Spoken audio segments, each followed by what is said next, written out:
하나님의 말씀은 고린도전서 5장 1절에서 13절입니다. 고린도전서 5장 1절 너희 중에 심지어 음행이 있다 함을 들으니 그런 음행은 이방인 중에서도 없는 것이라. 누가 그 아버지의 아내를 취하였다 하는도다.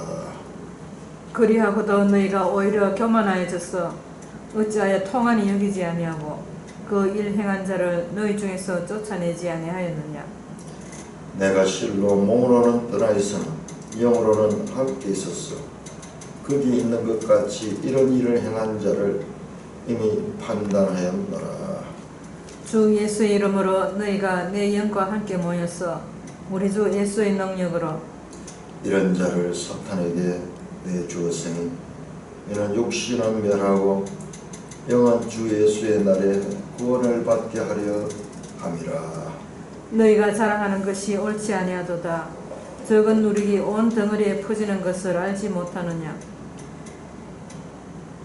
너희는 누룩 없는 자인데 새 덩어리가 되기 위하여는 묵은 누룩을 내버리라. 우리의 유월절 양 곧 그리스도께서 희생되셨느니라. 이러므로 우리가 명절을 지키되 묵은 누룩으로도 말고 악하고 악에 찬 누룩으로도 말고 누룩이 없이 오직 순전함과 진실함의 떡으로 하자. 내가 너에게 쓴 편지에 음행하는 자들을 사귀지 말라 하였거니와. 이 말은 이 세상의 음행하는 자들이나 탐하는 자들이나 속여 빼앗는 자들이나 우상 숭배하는 자들을 도무지 사귀지 말라 하는 것이 아니니 만일 그리하려면 너희가 세상 밖으로 나가야 할 것이라. 이제 내가 너에게 쓴 것은 만일 어떤 형제라 일컫는 자가 음행하거나 탐욕을 부리거나 우상 숭배를 하거나 모욕하거나 술 취하거나 속여 빼앗거든 사귀지도 말고 그런 자와 함께 묵지도 말라 함이라. 밖에 있는 사람들은 판단하는 것이야 내게 무슨 상관이 있으리요마는 교회 안에 있는 사람들이야 너희가 판단하지 아니하랴. 밖에 있는 사람들은 하나님이 심판하시려니와 이 악한 사람들은 너희 중에서 내쫓으라. 오 아버지 하나님, 오늘을 감사합니다. 오늘 이 아침도 이 고린도 교회에 일어난 사건을 통하여서 교훈하면서 그 교훈이 모든 세상에 속한 교회에 대한 교훈을 확장시켜 말씀하시는 그 하나님의 지혜를 찬송합니다. 예수님 이름으로 감사하며 기도드리옵나이다. 아멘. 자, 이렇게 4장 21절까지로 해서, 자, 우리 다시 1장 10절로 들어. 1장 10절. 자, 고린도서 1장 10절에 보면은 고린도 교회에 분쟁이 있다. 이 분쟁은 분열이라고 그러죠. 파가 나뉘어졌다. 자, 이런 내용을 사도 바울은 누구로부터 들었느냐? 그러면 사도 바울이 지금 여기 있지 않거든요. 11절에 보니까 내 형제들아 글로의 지편으로 너희에 대한 말을 들었다. 글로에라는 성도, 글로에의 그 가족들이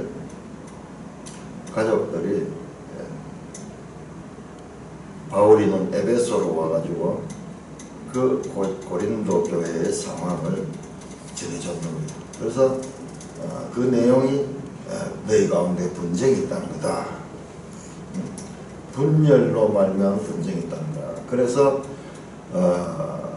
바울파, 아볼로파, 게바파 또는 뭐 그리스도에 속한 자다 뭐 이러면서 이 파벌을 나누어서 사람을 따라간다. 교회가 분열되어 있는 그것을 듣고 거기에 대해서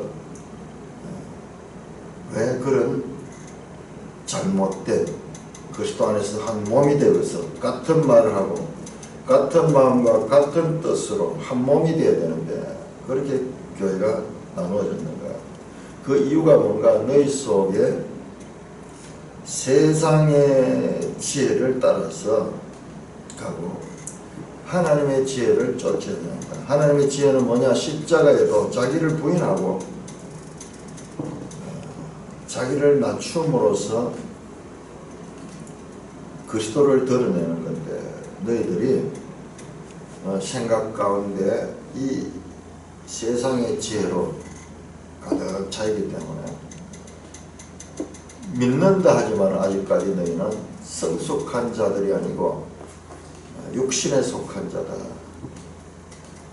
믿기는 믿는데 아직까지 그 생각과 이 사상이 믿지 않는 자들과 더 많이 닮아 있다는 거죠.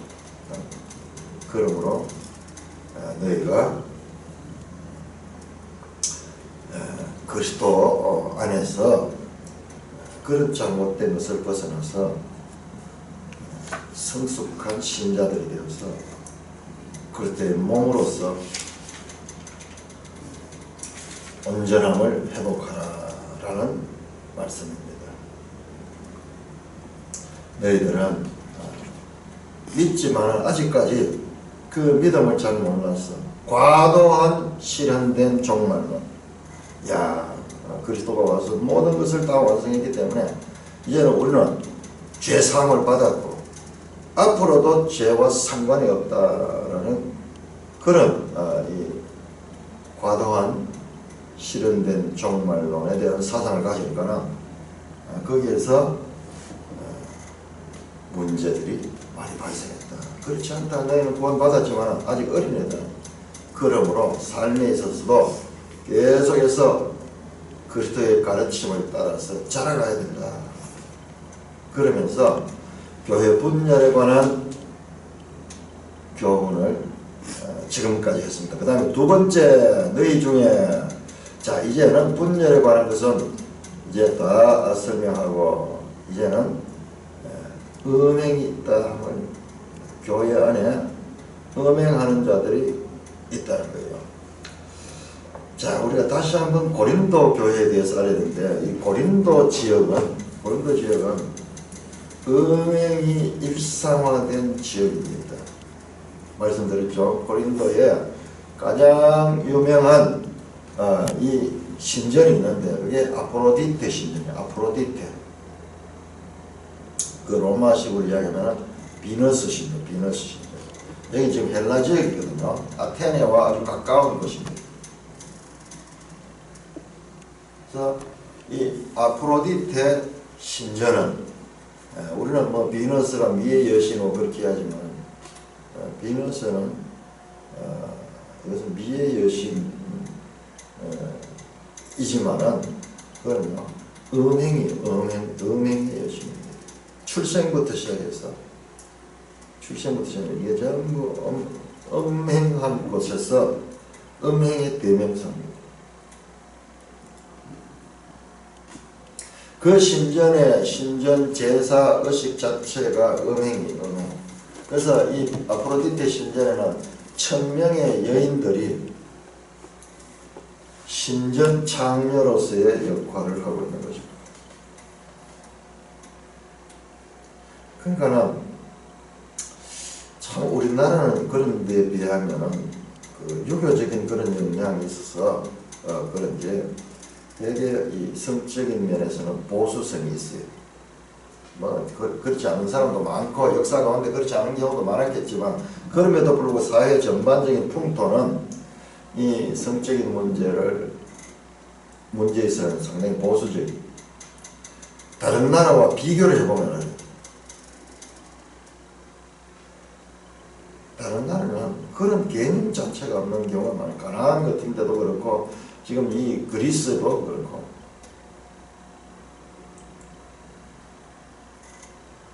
그러니까 아주 자유로운 거예요. 그런 면에서는 별 이 문제의식을 가지고 있지 않는 거예요.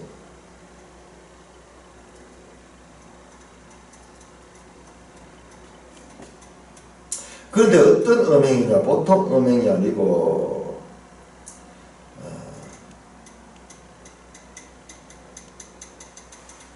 이방인들조차도 행하지 않는 그런 음행이 있다는 겁니다. 자, 메리스님 주석에 나오는데요. 그게 뭐냐? 아버지의 아내는 부친의 후처 또는 계모를 가리킵니다. 아버지 아내를 취하는 행위는 로마법에서도 금했다. 아버지의 아내를 취하였다. 여기서는 이제 이 본부인은 알겠죠. 자기 어머니는 알겠죠. 계모가 있고 또는 후처. 아버지는 나이 많지만 젊은 여인일 수도 있어요. 또는 아버지가 죽었을 수도 있습니다.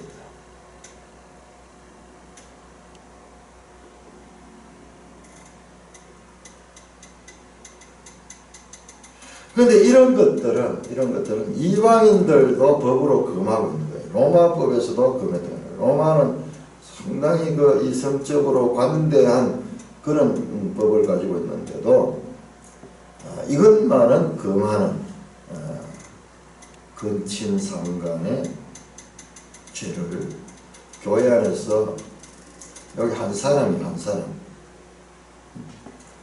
요 사람이 나오는데 뒤에 보면 이제 요 사람이 나옵니다. 그런데 이 사람은 어떠냐? 그러면서도 오히려 2절에 보면 교만해져서 그것을 죄로 여기지 않고 통한이 여기지 아니하고 오히려 그 일 행한 자를 너희 중에서 쫓아내지 않다. 그 일 행한 자가요. 그거를 용납하고 조금 더 그에 대한 죄책감도 가지지 못한 거예요. 자, 어찌하여 이런 죄책감을 가지게 됐는가? 여기에도 과도한 실현된 종말론 의식이 있습니다. 이게 정말 극이잖아요. 부업하고 똑같잖아요. 한번 보세요. 그러니까 우리는 죄 사함을 받았기 때문에 죄의식 자체를 가질 필요가 없다. 우리는 완전하게 과거의 죄와 현재의 죄와 미래의 죄까지 다 예수님께서 우리의 죄를 처리해 주기 때문에 우리는 죄와는 무관한 자다. 그러니까 자유로운 거예요. 우리에게는 죄라는 것이 없다. 그 죄에 대한 담대함을 가질 수 있는 신학적인 사상이 있었던 거예요. 이게 참 무서운 거예요. 성경 해석이 잘못된 데서 과잉 시작된 종말론.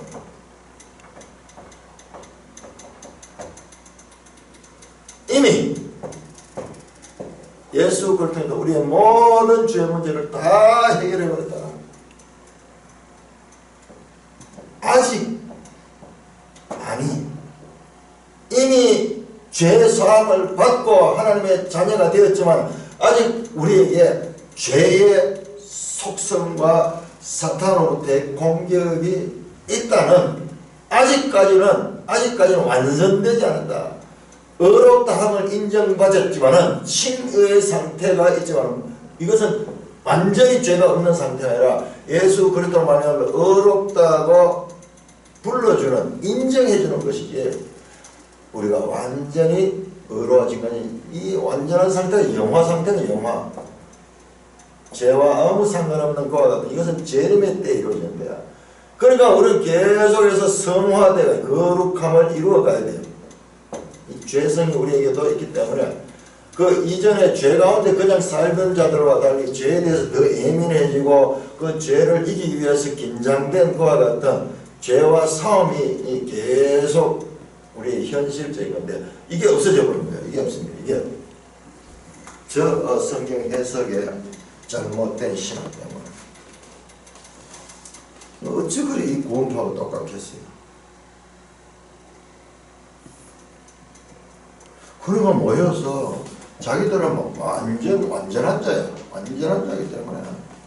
그래서 뭐합니까? 자기들끼리 모여 공동체를 만들고 그래서 우월감을 가지면서 그렇게 사업도 막 저렇게 하면서 묘한 공동체가 나오는 거죠. 죄책감이 없는 거예요. 자기들 특별한 사람이라는 그런 생각하고. 그러니까 교만해지고 통한이 여기서 그 일을 행한 자를 너희중에 쫓아낸다. 오히려 죄에 대해서 더 담대할 수 있는 거예요. 왜? 우리는 예수 그리스도를 말미암아 제사함을 받았다. 그 제사함은 완전한 제사함이다. 아니 너희가 아직도 죄책감을 가냐. 너희가 예수 그리스도는 믿음이 없다.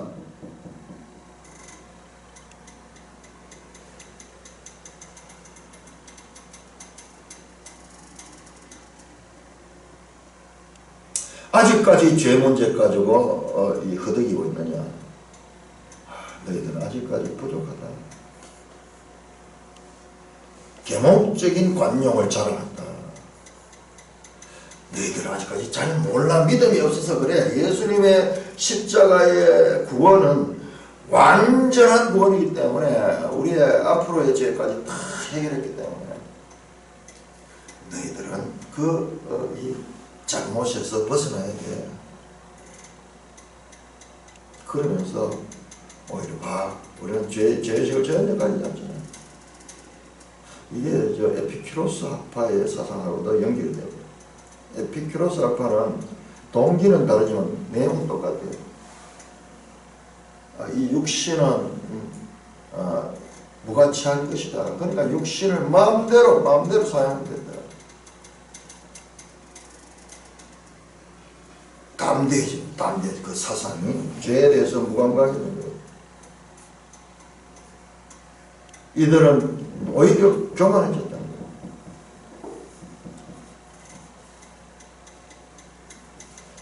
사도 바울은 이들에 대해 가지고 이런 악을 행하는 자들에 대해 가지고 번징을 하라, 쫓아내다. 자, 교회 안에서 이 교회 회의를 통해 가지고 잘못된 그와 같은 성도에게는 권면을 하고, 첫째 그 사람을 권면하고, 둘째는 교회가 가서 권면하고, 셋째는 그래도 듣지 않으면 쫓아낸다. 이 마태복음 18장에 예수님께서 교회 안의 징계에 대해서 말합니다. 권징이라는 권징. 그런데 이 권징이 없는 거예요. 사도는 이렇게 하면 나는 몸으로 떠나 있으나 영으로는 함께 있어 거기 있는 것 같이 이런 일을 하는 자는 이미 판단했다. 사도 바울은 이미 판단했다. 그건 안 돼.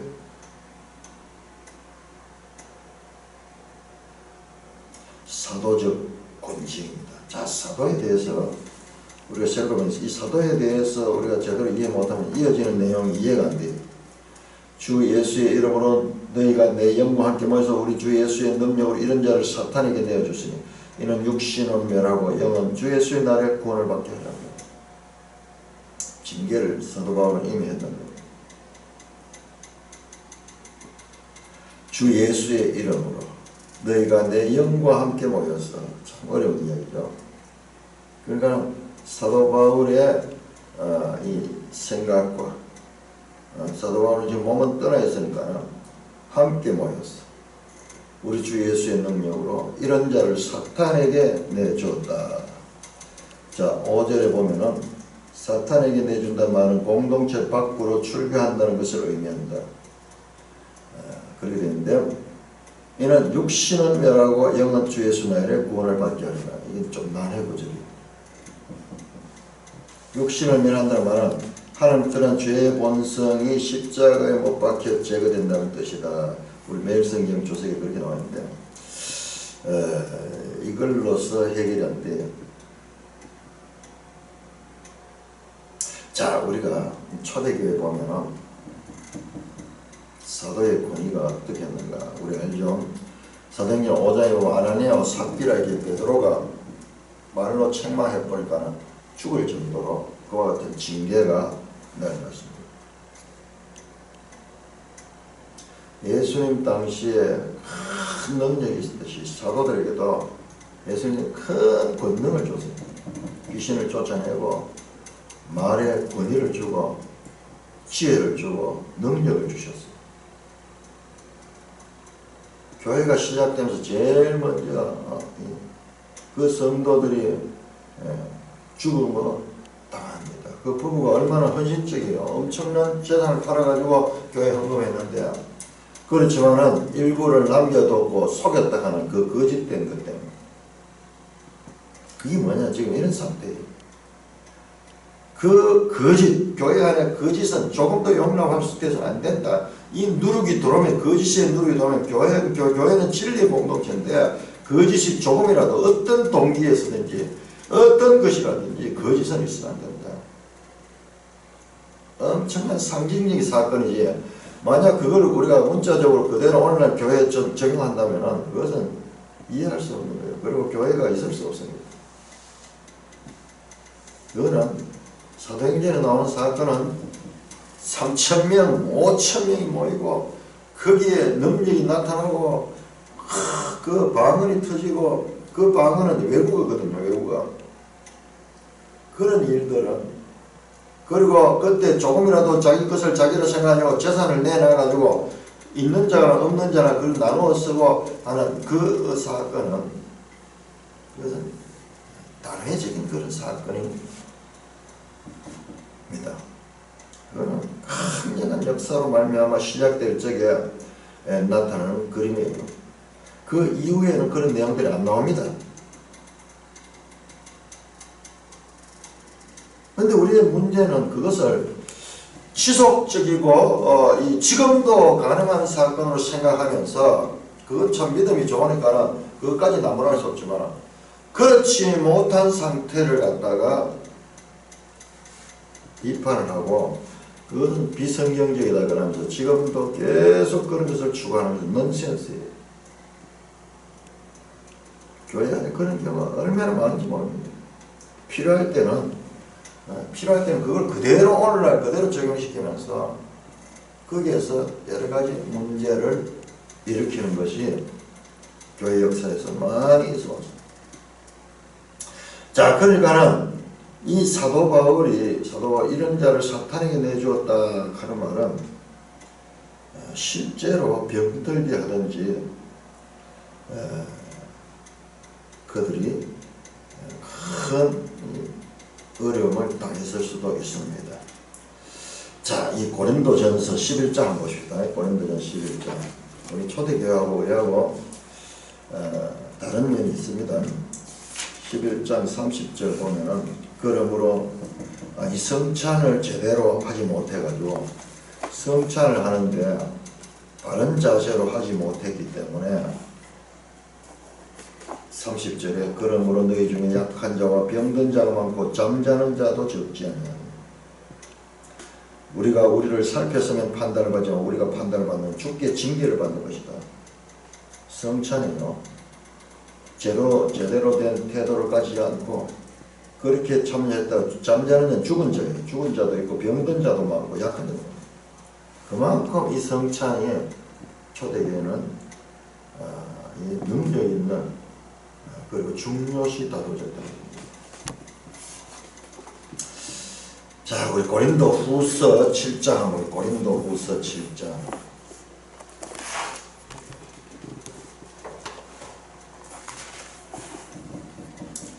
고린도후서 7장에 보면은 여기에 나오는 내용과, 자, 이 사람은 보면 육신은 멸하고 영은 주 예수 나이를 구원을 받게 하려 함이라.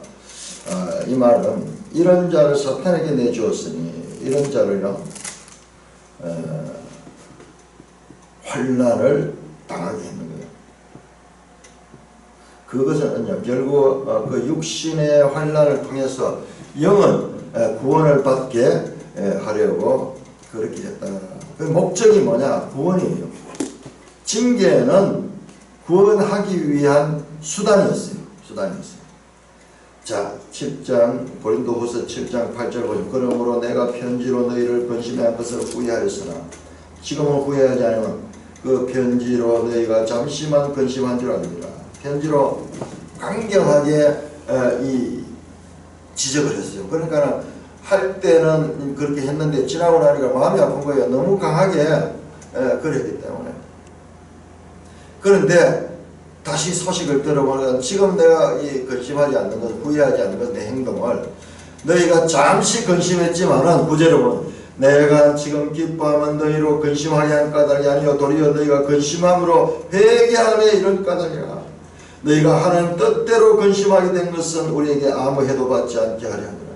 하나님의 뜻대로 하는 근심은 후회할 것이 없는 구원에 이르게 하는 회를 이루게 하는 것이고, 세상 근심은 사망을 이루는 것이고, 보라 하나님의 뜻대로 하는 근심이 너희를 얼마나 간절하여 얼마나 변제하며 얼마나 분하여 얼마나 두렵게 하고 얼마나 사모하여 얼마나 열심을 내게 해서 일체 너희 자신을 깨끗함을 나타낸다. 이게 징계의 이 효과예요. 징계가 결과적으로 이같이 구원을 이루게 합니다. 세상 근심은 사망을 이루어지만 하나님의 뜻을 하는 근심은 하나님의 구원에 나갈 수 있게 하고 그를 변화시킵니다.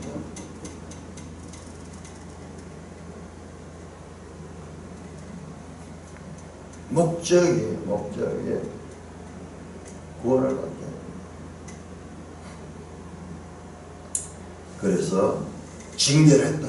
이 징계의 목적은 뭐냐 그러면은 죄를 범한 자들을 구원을 해야 하는 것이 영원히 그를 사탄에게 버리는 것을 말하지 않습니다.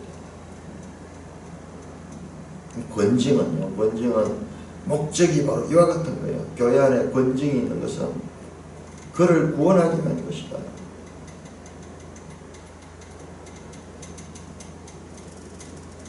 욕절입니다. 너희가 자랑하는 것이 옳지 아니하다. 적은 누리고 온 등에 퍼진 거 하지 마라. 지금 보면은 자랑이 있어. 자랑. 과잉된 시작된 종말은 이미 여기니까 완전히 되니까 자꾸 교만이 있고 자랑이 있어. 반대로 겸손과 그리고 자랑은 없고 그리스도를 높이는 그리스도만 있으면 돼요.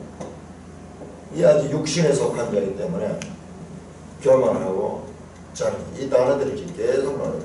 이 사람들 보면 만나보면 딱 그거예요. 딱 그거예요. 지금도 기억이 나는데 그 구원파에 있는 사람이 아파트에서 무슨 관리소장으로 일하고 있어요. 그 사람들 직업이 보면은 그냥 평범한 이런 직업들이에요. 평신도 무슨 신학을 공부했고 그런 사람들이 아닌데, 그런데 모여가지고 뭐 이야기하는 거 보면 자기들끼리 그리스도를 누리면서 지금 막 쫙 이렇게 올라가는데 보면은 대단한 거예요. 성경도 많이 알아요.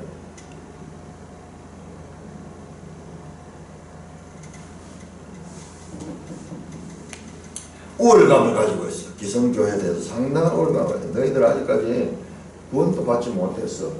우리는 구원을 이미 받았기 때문에 지금 천국을 지금 누리고 있어.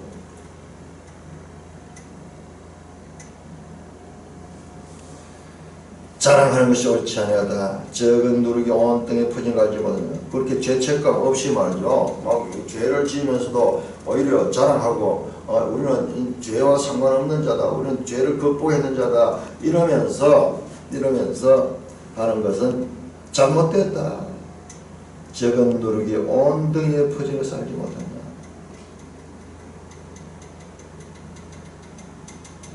너희는 누룩 없는 자인데 쇠등을 해서 무엇 누룩 없다. 우리의 유월절 양 그리스도께서 희생된 얘기입니다. 지금 이게 사도 바울께서 유월절 양 그리스도를 유월절. 그러니까 이 유월절 관계는 우리 구약을 모르면 이 내용을 잘 알 수 없대요. 유월절은 1월 14일입니다. 그 다음에 15일부터 21일까지가 무교절. 그러니까 유월절과 무교절은 서로 연결되어 있습니다. 무교절은 누룩 제거한 떡을 먹는 날이에요. 그것은 그냥 음식에 관한 규례가 아니고 구약에는 감추어져 있었어요. 그냥 음식 규례였는데 이것이 신약에 와서는 이 누룩은 죄를 상징해요. 죄를. 누룩 없는 자다 하면 너희가 죄 사함을 받은 자다.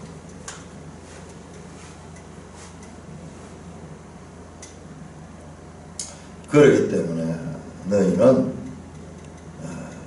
유월절 양 그리스도다. 유월절에는 어린 양을 잡아가지고 그 피를 임방에 바르던, 그리고 그 양을 먹잖아요. 양을 먹잖아요.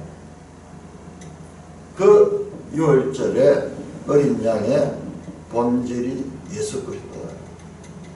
그것이 가지는 진정한 의미는 뭐냐?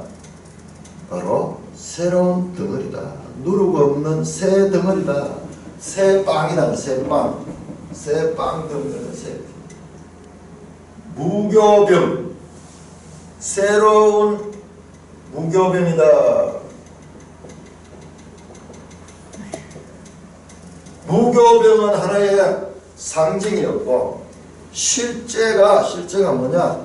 바로 새 언약 백성이야. 새 언약 백성. 새로운 덩어리다. 누룩이 없다. 누룩이 없다. 무거운 누룩을도 말고 악하고 악에 찬 누룩 말고 누룩 없이 오직 순전함과 진실함의 떡을 하자. 이 누룩이, 이 죄의 누룩이 온 등에 퍼지니까 너희는 누룩 없는 이 공동체 안에는 죄가 퍼질 수 없도록 오직 순전함과 진실함의 떡을 하자.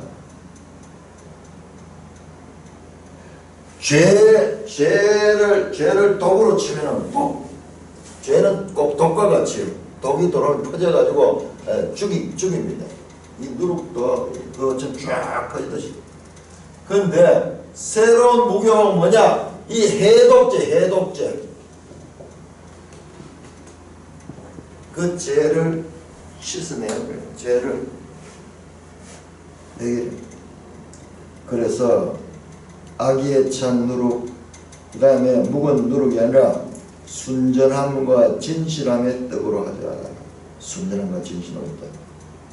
새 덩어리, 누룩 없는 떡, 새 무교병, 바로 예수 그리스도를 먹는 거예요. 예수 그리스도. 내가 생명의 떡이니라 할 때 그 예수님을 먹는 거예요. 그 예수를 먹는다는 것은 바로 예수님의 말씀을 생명의 양식으로 삼고 살아가는 것입니다.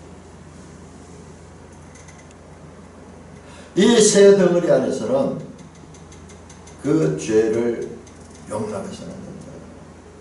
그것이 계속 퍼져나간다. 죄에 대한 바른 징계가 있어야 됩니다.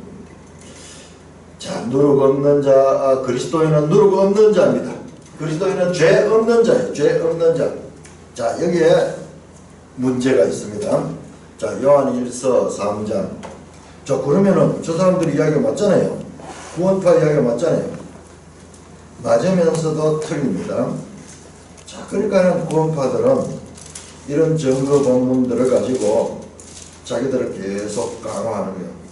자, 요한일서 3장 9절. 3장 9절입니다. 하나님께로부터 난 자마다 죄를 짓지 아니하니 이는 하나님의 씨가 그 속에 거하며 그도 범죄하지 못한 하나님께로 났습니다. 자기들은 죄가 없는 거예요. 죄가 없는 거예요. 죄를 지을 수도 없는 거예요. 그러니까 우리는 죄와는 상관없는 거예요. 하나님께로 났기 때문에, 너희들은 하나님께로 났지 않기 때문에, 구원받지 않았기 때문에 죄를 짓는 거야. 우리는 죄를 짓지 않아.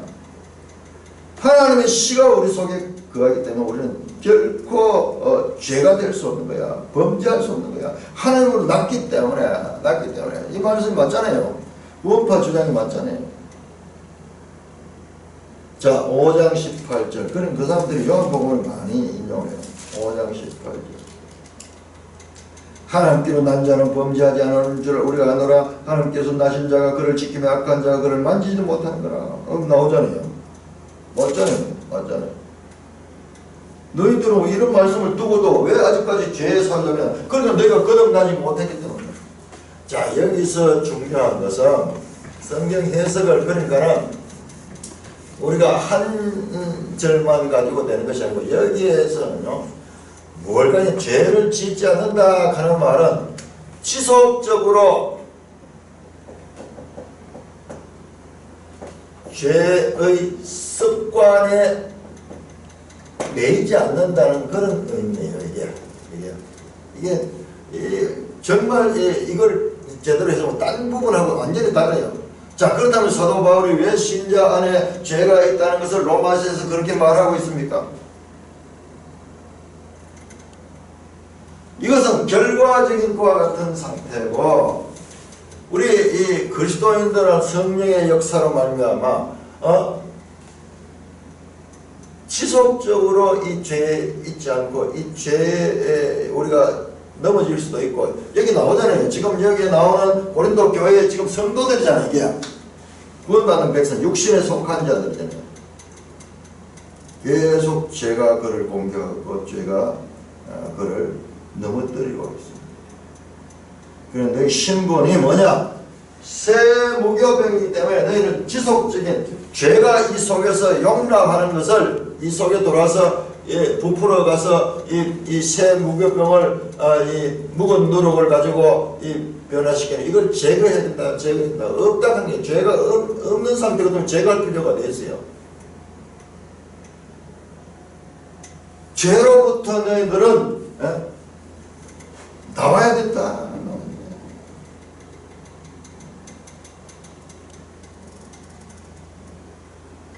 죄의 확장성을 알아야 됩니다. 죄악은 죄를 소홀히 하면 죄에 대한 무지입니다. 죄가 뭔지 모르기 때문에 그래요. 죄는 얼마나 확산성을 가진지 몰라요. 누룩처럼 번져나가는. 그러므로 너희들께 근친 상간에 죄를 방한 그 형제를 출교시키라. 그런 자들을 용납하지 말라. 용납하지 말라. 자, 9절입니다. 내가 너에게 쓴 편지에 음행한 자들은 사귀지 말라 했거나. 자, 여기서 바울이 쓴 편지가 나옵니다. 자, 지금 이 편지 말고 과거에 쓰는 편지예요. 너희에게 쓴 편지. 과거, 지금 이 고린도전서 말고 그 전에도 편지가 있었다는 것입니다. 그런데 그 편지는 지금 남아있잖아요. 그때 편지에서 음행에 대해서 말했는데, 그러니까 그 당시로는 교통도 어렵고 이러니까 편지를 가지고 많이 교제를 하고, 우리도 옛날에 그랬잖아요. 옛날에 편지를 얼마나 많이 썼어요. 요즘은 그런 게 많이 없어요. 그때 음행하는 자들을 사귀지 말라 그렇게 말했다. 절교하라. 근데 이 고린도 교회가 오해를 하는 거예요. 이 말은 이 세상의 음행하는 자들이나 탐하는 자들이나 속여 빼앗는 자들이나 우상 숭배하는 자들과 도무지 사귀지 말라 하는 것이 아닙니다. 만일 그리하면 너희가 세상 밖으로 나가야 할 것이라. 세상 안에는 이런 것들이 일상화되어 있는데, 이 사람들과 사귀지 않으려고 하면 우리가 지구 바깥에 나가야 되지, 지구 안에 살고 있는 이상 이 사람들과 사귀지 아니할 수가 없는 거예요. 이 사회 관계 속에서 그 관계에 놓여 있습니다. 자, 여기에서 말하는 것은 과거에 그렇게 했는데 너희들이 그렇게 생각했는 것 같은데, 이제 내가 너에게 쓴 것은 이 고린도전서에서 설명을 해준 거예요. 어떤 형제라 일컫는 자가 음행하거나 탐욕 부리거나 우상 숭배하거나 모욕하거나 술 취하거나 속여 빼앗거나 사귀지 말라. 그런 자와 함께 먹지도 말라. 그 말이에요. 지난번에 편지를 썼을 때 너에게 음행하는 자들과 사귀지 말라 그랬는데, 사람들이 그러니까는 그것이 너무 부담이 되는 거예요. 사회생활 하는데 뭐 전부 다 그 음행하는 자들인데 그 사람들하고 관계없이 이 사회를 살아갈 수 없는 거예요. 그래서 그게 설명해요. 그때 내가 그렇게 말한 것은 그런 뜻이 아니었다. 어떤 형제라 일컫는 자가, 신자가 음행하거나 탐욕을 부리거나 우상숭배를 하거나 모욕하거나 술 취한 속에 그런 자들은 절교하는 거지. 함께 먹지도 말라. 식사는 거룩한 그와 같은 이 성찬과도 연결될 수 있습니다. 이 성찬에 참여하지 말라 하는 그런 뜻도 있을 수 있어요. 주석이 그런 내용은 안 나오는데 곧 이 초대교회는요 모임이 식사예요. 식사. 이 성찬 식사에 함께 하지 말라 그런 의미도 있습니다.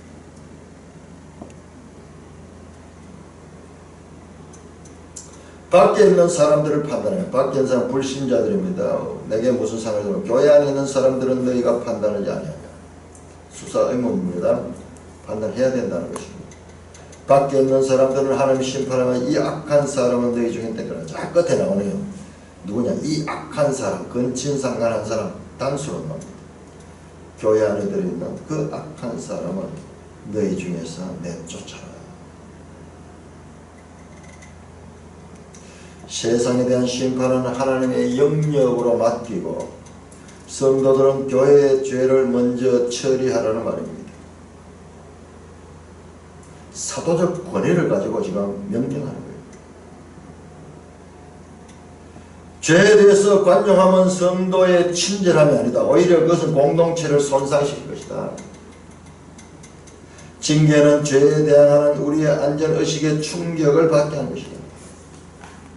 하지만 징계는 그것을 행사하는 사람의 만족을 위해서 시행돼서는 안 되고 죄인의 교정을 위해 그리고 교회를 위해서 시행되었다. 목적이 징계를 교회 안에서 징계를 해야 되는데 그 징계의 목적은 사적인 감정이라서 안 되고 이 사람의 이 구원을 위해서 해야 된다. 제가 이 군에서 제대해가지고 동네 교회 다닐 적에 교회 안에 이런 징계가 있는 걸 봤어요. 그때 무슨 이유인지도 몰랐는데 아마 20대 청년인데 교회에서 출교를 당한다는 거예요. 지금 생각해보니까 살인죄를 저질렀어요. 그래가지고 그런 징계를 하는 교회 안에 징계는 아주 중요한 교회의 이 일 가운데 하나예요. 오늘날은 이게 거의 없어져 버렸어요. 교회도 이 교회 막 다니고 이런 게 아니에요. 많이 잃어버렸죠. 자, 이 징계권을 로마 가톨릭은 종교재판소를 만들어가지고 그렇게 이 그리스도인들을 박해하는 수단으로 썼습니다. 마틴 루터나 쯔빙글리도요. 제세례파와 다 같은 종교개혁을 했어요. 그런데 제세례파는 루터나 쯔빙글리의 종교개혁이 너무 마음에 안 드는 거예요. 좀 급진적으로 확실하게 해야 되는데 어느 정도 타협하고 막 이러는 거예요. 그러니까는 오히려 이 루터와 이 사람들을 가톨릭과 같이 사잡아가지고 막 배적하고 그렇게 했어요. 그리고 이 급진 제세례파 가운데는 무기를 가지고 직접 막 싸우기도 하고 그랬어요. 그래서 이 오늘날도 우리 우파 안에서 지금 서로 막 이 다툼이 있듯이 이 부정선거 문제를 가지고 서로 싸워요. 서로 싸워.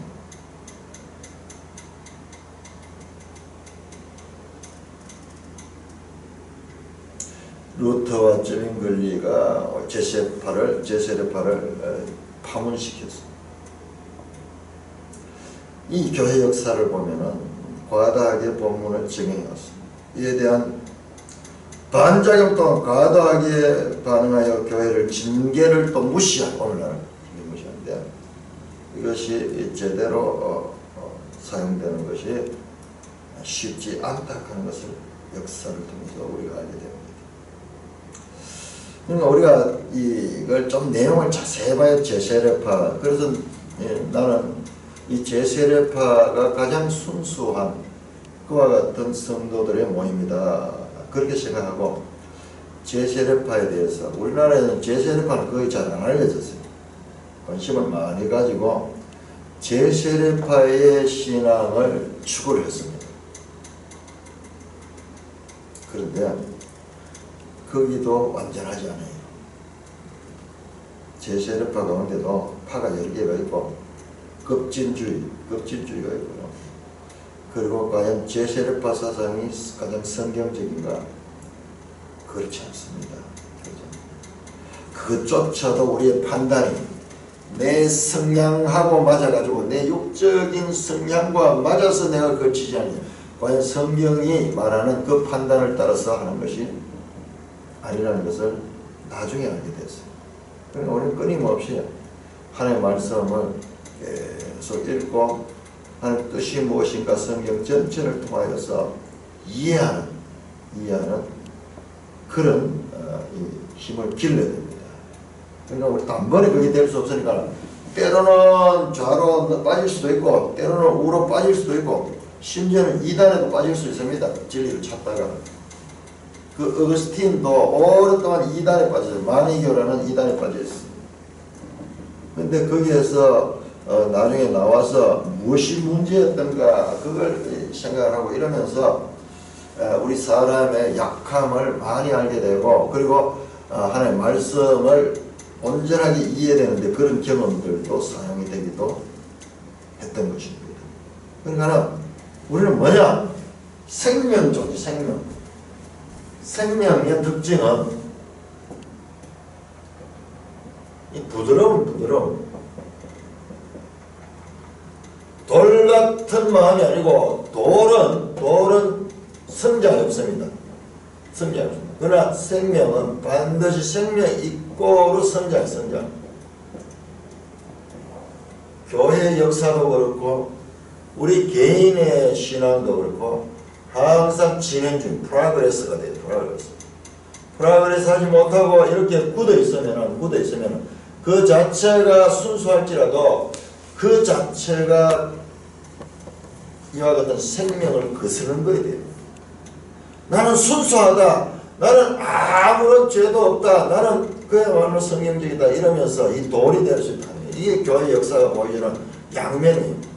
하나는 너무 부드러워가지고 여기에 온갖 혼합주의가 돌아가지고 문제가 되는 것도 있고 다른 하나는 그런 혼합주의는 없는데 자기 이 자신으로 똘똘 뭉쳐져가지고 고립돼가지고 있는 이건 자기 생각이지 이게 하나님 말씀이 아니야. 하나님 말씀은 뭐냐? 이거예요. 성장하고 생명이 있어서 발전하고 변화하는 거예요. 순수하다. 우리는 순수하기 때문에 일체 용납하지 않는다. 그러면서 자기들끼리 뭉쳐가지고 그렇게 있는 집단들이 또 문제를 일으켜요. 마치 암세포 같은 문제를 일으켜요. 그럼 교회 역사는 만만하지 않아요. 항상 우리 자신도 이와 같은데 사로잡힐 수 있는 연약한 존재라는 것을 알고 하나님의 말씀을 바르고 전체적으로 그리고 바르게 이해하려는 그 노력이 일생 있어야 됩니다. 그 과정에서 우리의 신앙은 성숙하고 우리 고린도서에서 말하는 완전한 자들 또는 신령한 자의 그와 같은 상태로 있게 됩니다. 이 신앙의 과정이 그냥 되는 게 아니에요. 엄청난 긴장관계. 아까 그 구원파들은 긴장관계가 없어요. 이런 긴장관계가 없고 이미 다 이루어졌기 때문에 교만하고 자랑하고 자기들끼리 모여가지고 거기에서 잘못된 무리를 진 이단이 되어버린 거죠. 그러나 이 교회는 계속해서 잘해야 됩니다. 시행착오를 경험하면서도 자라날 수 있는 그 부드러운 마음이 필요하다. 그래서 에레미야 31장에서 내가 너에게 돌 같은 마음을 제하고 부드러운 마음을 주다. 부드러운 마음을 준다. 이게 살이 생명의 살 이렇게 이런 살이 돌이 아니고 이 융통성이 있고 그리고 자라고 그리고 수용하며 때로는 배척해낼 수도 있는 이와 같은 생명력이 있는 그와 같은 마음. 결국은 성경 이해력을 그 이해력이 있어가지고 일생 우리가 발전시켜 나가야 돼. 성경을 제대로 알게 돼 있어요. 성경은 그렇게 되어 있어요. 시납시스, 성경과 성경과의 관계를 통해서 계속 우리의 생각들을 넓혀가면 하는 뜻이 깨달아지는 거지. 우리가 어느 단계에서 내가 이것이 확실한 것이다 이러면서 거기서 주저앉으면 맞을 수 있어요. 맞을 수 있지만 그러나 그때부터 그것은 또 하나의 문제를 일으키는 것이 된다. 하나님의 역사는 우리의 인간의 판단과 해석을 초월하는 그와 같은 것이 나와서 하나님 말씀에 대해서 열린 마음을 항상 열린 마음을 가지고 내가 지금까지는 이렇게 알았지만 또 앞으로는 더 달라질 수도 있어. 더 달라질 수도. 이것은 말씀 자체가 모호하다는 뜻이 아니에요. 하나님 말씀이 그만큼 위대하다는 그와 같은 의미. 찬송가 463편